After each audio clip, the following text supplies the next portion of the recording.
Sejak hari-hari awal umat manusia, ketika kita pertama kali merangkak keluar dari lumpur purba dan berevolusi menjadi bentuk bipedal yang kita miliki selama ribuan tahun, selalu ada konflik kekerasan. Adalah suatu keniscayaan fakta menyedihkan dari kehidupan manusia bahwa kemanapun kita pergi, kemanapun di dunia tempat kita menyebar, selalu ada resiko pecahnya konflik. Kadang-kadang kecil kamu bertengkar dengan orang asing biasanya karena sesuatu yang biasa, seperti tempat parkir atau menyerobot antrean di supermarket. Pada saat itu, hal-hal yang kamu perebutkan tampaknya penting. Kamu memiliki kepentingan pribadi di dalamnya. Di lain waktu, kamu hanya mengalami hari yang buruk dan perlu mengeluarkan sesuatu dari sistemmu. Tapi konflik memiliki cara untuk meningkat. Biasanya selalu ada pertarungan yang lebih besar terjadi di suatu tempat di luar sana. Perdebatan verbal atau argumen yang syarat dengan kata-kata kotor sepertinya tidak ada artinya jika dibandingkan dengan saling tinju, terkunci dalam pertukaran fisik, kemarahan, dan agresi dengan orang lain. Lalu ada perkelahian antar kelompok geng dari tempat yang berbeda bertemu dalam kegelapan untuk saling menyerang dengan senjata, pisau, pemukul, pipa, rantai, apa saja yang bisa mereka temukan. Lalu skala konflik itu lebih tinggi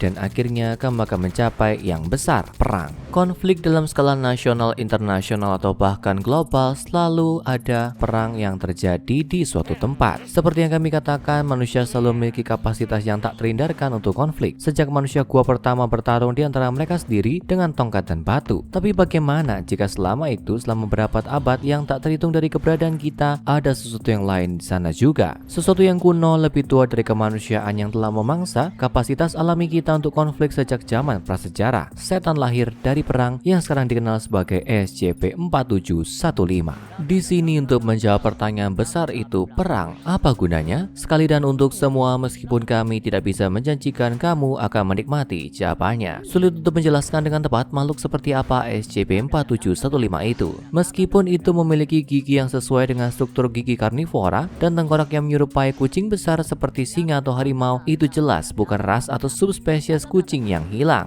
Analisis genetik SCP-4715 lebih sering daripada sangat tidak konsisten dengan jejak DNA yang cocok dengan berbagai bentuk satwa liar yang ditemukan di kerajaan hewan modern. Namun ada juga kecocokan genetik dengan mamalia yang hidup jauh sebelum umat manusia yang berasal dari era prasejarah Miocene dan Pleistosen, termasuk slot raksasa, marsupial, dan singa gua, dan makhluk yang disebut Hyaenodon. Itu bahkan berbagi jumlah jejak DNA dengan hewan anomali tertentu lainnya yang pernah ditemui organisasi sebelumnya. Jadi makhluk ini seperti hibrida besar, campuran dari semua jenis spesies dan satwa liar yang berbeda dan bergabung bersama untuk membentuk kuat dalam struktur dan berdiri dengan tinggi minimal lebih dari 5 meter. SCP-4715 adalah binatang yang sangat agresif, memiliki kaki depan besar yang diakhiri dengan 7 digit dan masing-masing dengan cakar semi ditarik yang terkandung di dalamnya. Setan lahir dari perang juga memiliki sepasang tungkai sekunder yang lebih panjang beruas-ruas dengan 3 cakar yang berat di ujungnya. Berjalan dengan kaki belakangnya, makhluk itu ditopang oleh ekor besar berotot yang berfungsi sebagai jangkar, membantu SCP-4715 menjaga keseimbangan seperti kaki ketiga dari sebuah tripod. Sementara SCP-4715 memang memiliki kecenderungan antisosial yang jahat untuk menyerang segala bentuk kehidupan manusia yang bersentuhan dengannya. Kita tidak hanya berbicara tentang binatang yang tidak punya pikiran di sini. Tampaknya itu hanya untuk manusia menunjukkan sedikit atau tidak tertarik untuk berburu bentuk flora dan fauna lainnya. Sementara di alam liar, hewan lain secara naluriah tahu untuk menjauh dari makhluk itu. SCP-4715 memang menampilkan beberapa tingkat kecerdasan yang terlihat kira-kira mirip dengan yang dimiliki oleh simpanse rata-rata. Bahkan cukup pintar untuk membuat alat dan senjata dari bahan yang tersedia. Makhluk itu juga sangat intuitif, mampu secara akurat merasakan keadaan emosional dan mental dari setiap kehidupan di dekatnya. Tapi disinilah itu semakin aneh. Ingat ketika kami menyebutkan kapasitas yang sangat manusiawi untuk konflik dan bahkan perang? Nah, jika SCP-4715 merasakan seseorang dengan niat untuk menyakiti orang lain, hewan, atau SCP-4715, makhluk itu akan mulai tumbuh dengan cepat. Biasanya jumlah yang SCP-4715 tingkatkan pada masa tubuhnya sendiri berbanding lurus dengan jumlah orang yang berniat menyakiti di sekitarnya dan intensitas perasaan berbahaya mereka. Misalnya, taruh SCP-4715 di sebelah orang yang hanya ingin berjabat tangan, itu tidak akan menjadi lebih besar. Tapi jika kamu mengelilinginya dengan sekelompok politisi penghasut perang, maka itu adalah taruhan yang aman bahwa kamu akan melihat hasil yang agak berbeda. SCP-4715 terbesar yang diketahui tumbuh adalah sekitar 24 meter, meskipun memiliki potensi untuk tumbuh jauh lebih besar jika terkena situasi konflik yang cukup. Namun saat SCP-4715 kehilangan perasaan bahaya kepada orang-orang di sekitarnya, maka efek ini akan mulai berbalik dengan sendirinya. Itu tidak berarti SCP-4715 menikmati menjadi lebih kecil lagi. Pada kenyataannya, makhluk itu telah disaksikan mencoba menarik individu ke dalam keadaan konflik untuk sekali lagi meningkatkan masanya. Setan lahir dari perang adalah nama panggilan yang sangat tepat dan akurat untuk makhluk itu karena tampaknya terpesona dan tertarik pada keadaan konflik apapun di antara manusia. Selain agresi dan kemampuan mengubah ukuran, SCP-4715 juga menampilkan kecepatan dan kekuatan yang luar biasa, serta tahan terhadap sebagian besar bentuk kerusakan. Persenjataan konvensional tidak banyak menyebabkan trauma fisik yang bertahan lama. Kulitnya hampir seluruhnya tahan api. Makhluk ini memiliki ketahanan alami terhadap racun, radiasi atau bahan kimia berbahaya lainnya, dan bahkan tidak memerlukan nutrisi untuk bertahan hidup. Bahkan jika terjadi sesuatu yang menyebabkan kerusakan pada SCP-4715, makhluk itu lebih dari mampu untuk meregenerasi dan menumbuhkan kembali jaringannya sendiri. Bahkan sampai anggota tubuh yang hilang akan tumbuh kembali dalam waktu seminggu. Mengingat sejarah konflik umat manusia yang luas baik dalam skala besar maupun kecil, tidak mengherankan bahwa SCP-4715 telah mampu mempertahankan dirinya sendiri sejak zaman prasejarah, atau begitulah yang diyakini. Sementara asal-usulnya yang sebenarnya mendahului beberapa peradaban manusia paling awal, organisasi SCP pertama kali mengetahui keberadaan makhluk itu pada Oktober 1916. Setelah penemuan awal ini, organisasi telah menemukan katalog lengkap dari berbagai artefak dan dokumen dari seluruh dunia yang tampaknya mengkonfirmasi bahwa SCP-4715 telah ada dalam bentuknya yang sekarang sepanjang sebagian besar sejarah manusia. Pada Mei 1980,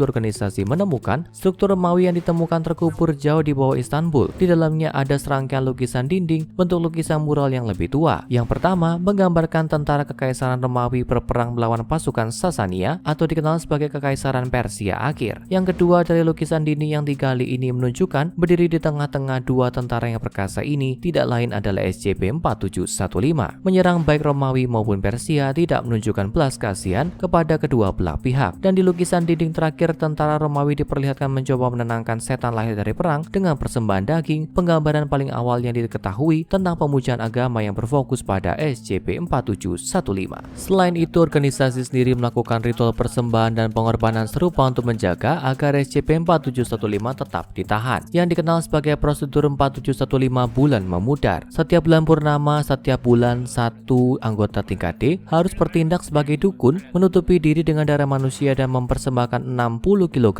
daging merah kepada makhluk itu. Setelah makan, SCP-4715 terkadang juga memakan dukun pula. Tapi lukisan dinding Romawi itu jauh dari satu-satunya karya seni kuno yang menggambarkan SCP-4715, juga bukan bentuk representasi paling awal yang ditemukan organisasi. Koleksi lukisan gua juga ditemukan di wilayah Ardèche, Prancis pada Oktober 2005, menggambarkan contoh lebih lanjut dari SCP-4715 menyerang manusia purba dikelilingi oleh tengkorak dan digambarkan bersama ramalan lainnya citra simbolis. Sebuah ukiran kayu yang berasal dari Prusia pada pertengahan abad ke-14 menunjukkan lebih banyak adegan dengan jenis yang sama. Dalam hal ini, 16 satria yang menunggang kuda terlibat dalam serangan kavaleri menuju SCP-4715 yang terlihat jauh lebih besar daripada yang digambarkan di artefak lain berkat kemampuan mengubah ukuran makhluk itu. Sebuah ukiran pada ukiran kayu ini bertuliskan mengusir binatang buas dari bumi, dan anehnya itu dikirim ke organisasi SCP pada tahun 1981 melalui kurir dengan catatan termasuk, "Tuan atau Nyonya yang terhormat, pengetahuan adalah kekuatan dan kami telah mengamati organisasi Anda, mengumpulkan sumber daya untuk mempelajari lebih lanjut tentang subjek ukiran ini. Mengingat modus operandi Anda, kami percaya bahwa dalam memberi artefak bersejarah ini gratis, Anda mungkin dapat berhasil menahan makhluk ini dan menghentikan aktivitasnya yang mengganggu. Hormat kami, Nigel Tissington Evers, Marshall, Carter, and Dark LLP." Keempat, penggalian arkeologis menemukan jurnal yang segera disita oleh organisasi. Jurnal ini milik seorang petani China yang kehilangan tempat tinggal akibat pemberontakan Taiping antara tahun 1850 dan 1864. Pria itu menyaksikan dan membuat sketsa di jurnalnya. Seekor monster muncul dari tumpukan besar mayat yang dibuang di medan perang. Makhluk itu atau SCP-4715 seperti yang kita kenal kemudian mulai menuju kota Nanjing. Tak perlu dikatakan SCP-4715 telah berkembang selama berabad-abad. Ditarik kemanapun konflik terjadi, setan lahir dari perang tampaknya tidak memiliki banyak penyesalan karena disaksikan oleh manusia. Tapi masih ada pertanyaan yang sangat penting. Dari mana sebenarnya SCP-4715 itu berasal? Binatang ini telah berdiri di tengah-tengah peradaban manusia sejak kita pertama kali belajar berjalan. Mungkin memakan setiap konflik yang pernah dialami spesies kita. Tapi